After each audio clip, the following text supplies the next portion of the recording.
What's the most satisfying moment you stopped helping someone who never appreciated you? My mother called me for the first time in 6 months, not to apologize. Her foundation was cracked, her insurance claim denied, and the repair estimate was $340,000. She needed the daughter who plays in dirt to fix it, quietly. I'm a soil engineer. For 3 years, I managed drainage and foundation on Vanessa's hillside property. Quarterly inspections, grading, monitoring. $85,000 in labor I never billed, because that's what family does. She wasn't always this way. Once, she drove 4 hours through a snowstorm just to bring me home.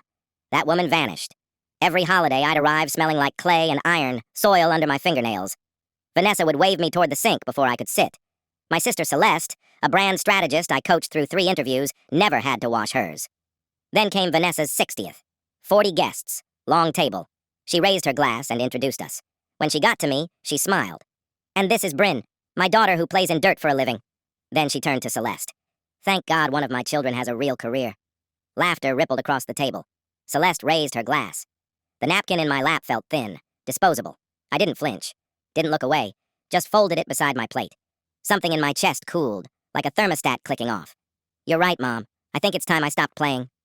Nobody understood what that meant. Not yet. Next morning, I canceled the drainage maintenance. Week 2, pulled my equipment. Week 4, closed the supplier account, always in my name. 2 weeks later, Vanessa texted. Not about the dinner. A photo of Celeste's apartment. "Isn't she doing great?" I poured bitter black coffee and watched the rain. First time in 3 years, it wasn't my problem. Part of me wanted to drive up and fix it anyway. That's the part she built, the one that mistakes being useful for being loved. 6 months later, the call came. An inspector flagged the foundation. $340,000 in damage. Claim denied. Vanessa's voice was smaller than I'd ever heard it. "You have to help. You're the only one who understands this." "You're right." My voice was steady. "I am the only one who understands. That's what playing in dirt means." Silence. The kind that fills a room like wet cement. Celeste called an hour later, panicked. I almost laughed. "Ask someone with a real career." The phone went face down on the counter. April air hit my face. Cool, clean, carrying the smell of wet soil and something finished. She never learned what I do.